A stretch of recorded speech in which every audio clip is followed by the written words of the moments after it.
if you play me a CD by an old master, then I might even hear more than most people hear, because in my mind, I'm creating a way to play it for me, for myself. So I guess it's just saying to myself that I am not limited to have to play these masterpieces only in the way that the masters played them, using the same notes and the same inflections, and the same number of measures. No. I want to take these songs and I want to do them, as I feel them, as they occur to me. That's what I want to do. I believe what I'm saying is that my point of view is valid. That's part of my growing up now.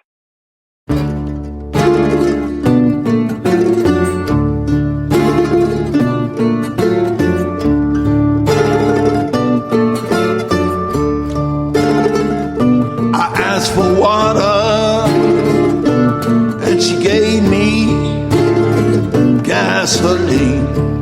Lord, she gave me gasoline. Well, I asked for water, she gave me gasoline.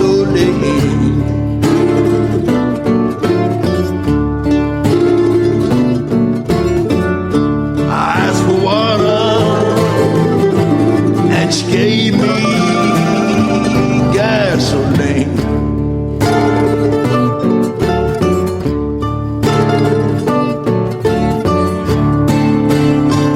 Lord, I went to the depot, looked up on... From Guy Davis's new album, Kokomo Kidd, you're hearing Cool Drink of Water. This is Blues America from PRX, Public Radio Exchange. Live with special guest on the studio phone, Guy Davis. Now, Guy, you've been a champion of continuing the blues roots sound, and of course, I mentioned that also during your introduction, and this is my own personal statement I'm making. That said, do you feel like you're continuing the legacy and traditions of blues for future generations?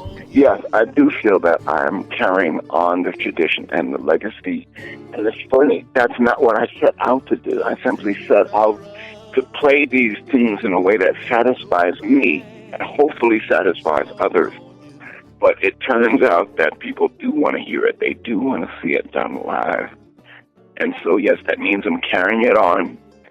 And I encourage people who hear me do a song and they want to hear the original. I say, man, find it, do it, listen to it, see what it does to your ears and to your psyche. So, yes, I do that. And I think that storytelling can only do good. You listen to Roy Bookbinder tell about his adventures of trying to navigate getting around with Reverend Gary Davis. I'm falling on the floor laughing, hearing him tell those stories.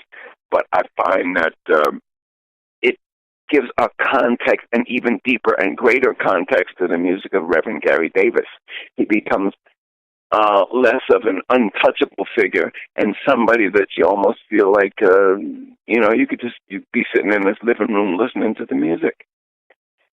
And so I think the stories give access to the artist, even though I didn't know Robert Johnson, I didn't know Son House. So there are people like Rory Block who are, got to meet him, stuff like that. But it still gives access to people's imagination. That's important. It's because what I'm trying to do is I'm playing to the child that is in each of us, and a child has a great imagination. A child can listen to a story and be thoroughly and greatly entertained. I know because I was a kid when there weren't so many televisions around, and I used to listen to stories, and they were everything to me. So that's what I'm trying to find. I'm trying to find that ear in everybody of all ages.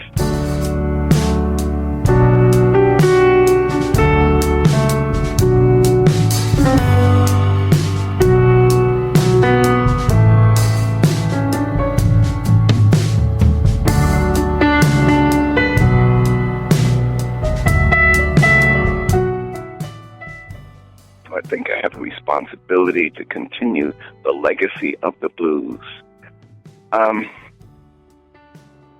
I got to answer it two different ways. In one way, yes, I do, because the blues has brought me so much of what I have right now. It has brought me to the place I am as a composer, which is of the blues, but also of more than the blues, of many kinds of music. But in another way, I could be broke entirely tomorrow and have to take up some other line of work. But if I had any kind of way, I would still keep a guitar. I would still play the music. I might not make any money from it. I might not be able to afford to continue anybody's legacy. But I see guys sometimes down at Washington Square Park or doing street singing, or, you know, some guy at a party in the corner with a guitar who's playing an old blues tune. And I'm not thinking about the responsibility to anybody's legacy he's got. I'm just watching him enjoy what he's doing and watching the people around him enjoy what he's doing. So, do I have responsibility to the legacy? Two answers. That is, yes, I do. And no, I don't. Blues America, America. Blues America. 50 shades of blues. It's Blues America, baby.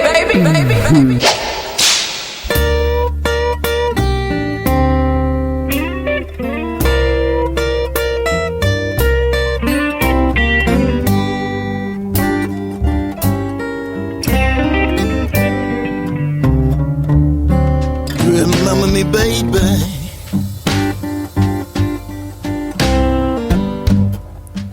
When I'm in 6 feet of cold, cold ground.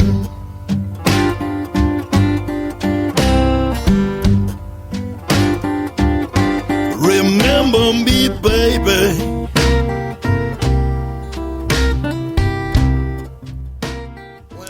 Guy, one of my favorite questions to ask, in fact, I ask this of almost everyone because I'm really quite fascinated by the different answers that I get. What is your definition of the blues? Definition of the blues?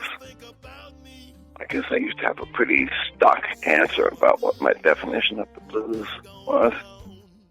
The blues is something that when it hits you, you recognize it. It's not just because it's got 12 bars to it. It's not just because the artist playing it might be named B.B. King. The blues is something that hits you a certain way, and you realize you're in the middle of it. And you get feelings and emotions because of it. When I hear a song like Motherless Children Has a Hard Time When Their Mother is Dead, something like that with Willie McTell playing, or Willie Johnson, I hear the blues because I'm seeing these motherless children on the road with no parents and going from door to door and begging and crying. The blues, I'm sure there are 1,000 definitions of what the blues is. Let's see if I can settle on this. For me, I'm going to say that music is my religion, and blues is the color of my soul. That's what blues is. It's my salvation and the color of my soul.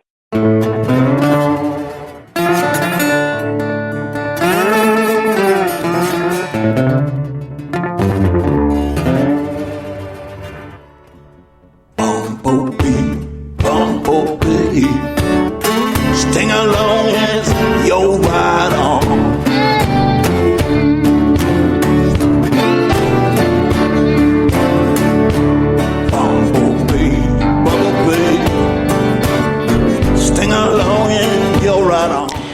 I'm Drew Verbis, and you're listening to Blues America with special guest Guy Davis. Now, Guy, what kind of guitar do you like to play? Oh, man. I like a guitar that appeals to me when I look at it and when I hear it. That could be a Gibson. It could be an Epiphone Texan. It could be a Martin. It could be a Guild. It's just got to be in the right hands, making the right sound. I learned how to play this music on cheap little road knocking boxes that were held together by tape, like Mississippi Fred McDowell. But the object was for me to make them sound like $1 million. And after a while, I began to afford more expensive guitars. My stock answers say, "Hey, man, you want to give me a nice old Gibson?" But these days, I'm playing vintage Guilds, vintage Gibsons. I'm playing a vintage Epiphone, and all kinds of no-name brand-looking guitars and things. Now, what about the 12 strings? Do you like those? Oh, yeah. As a matter of fact, I've got a Guild 12-string, a Gibson 12-string, 2 Guild 12-strings. I got a Martin 12-string. I'm crazy about those 12 strings. For me, that's part of that Leadbelly myth that I like to propagate. It's a song I'm working on, what is it called? Long Gone Riley Brown. And it's sort of based on Long Gone Lost John. It's also based on Riley Walked the Water, having to do with escaping from prison. When I used to be at summer camp back when I was just less than 10 years old, I used to play a version of Long Gone Lost John, and sometimes they'd substitute Leadbelly for John. They talked about him having a special pair of shoes with a heel in the front and in the back so that nobody could tell which direction he was running. And so the 12-string is sort of part of that lore. It's the weapon that he used, just like, a hunter might have a special arrow and a bow. Well, Leadbelly's weapon was that 12-string. So, yeah, I do play 12-string. Crazy about 12 strings. Let's move on to the banjo. I don't ever really get a chance to speak with blues artists that play banjos. How do you make such a rootsy and kind of a country instrument sound like blues? 2 ways of doing it. On a 5-string, I play Muddy Waters, and I also play a 6-string. And when I play it, I'm really attempting to sound like the old 4-string players, like Narvin Kimball, the man who used to be with the Preservation Hall before Don Vappy took over. I'm trying to sound like those old guys. And, oh, God, T-Bone. T-Bone Wolk used to play a 4-string banjo with that funky old sound. Now Dom Flemons is taking over doing that 4-string banjo. Well, that's the touch that I'm looking for, even though it is a 6-string instrument. And so, yeah, I got a 6-string banjo, 5-string banjos. I actually own a 4-string, but I do not play it very well. I own several mandolins, including a 1919 Martin. But I asked Christopher James to play the mandolin on this Kokomo Kidd CD because he plays like I want to play.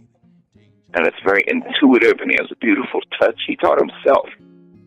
And I got some talent, but he's got talent, skill, and a touch of genius. He's got all that.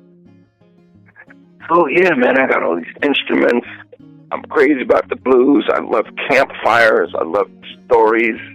I mean, I think I'm going to die doing this. I hope not in a hurry, but I think I'm gonna be an old man playing the blues, I like to play my banjo, walk the railroad track.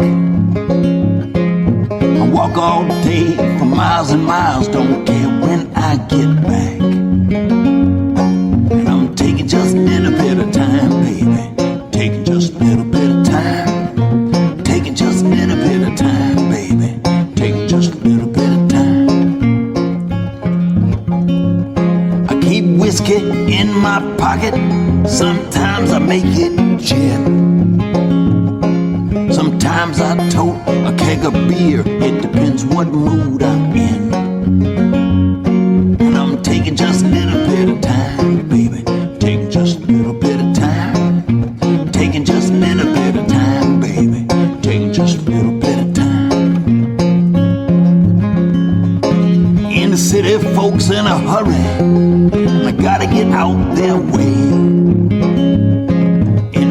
country I go wandering, I won't see a soul all day. And I'm taking just a little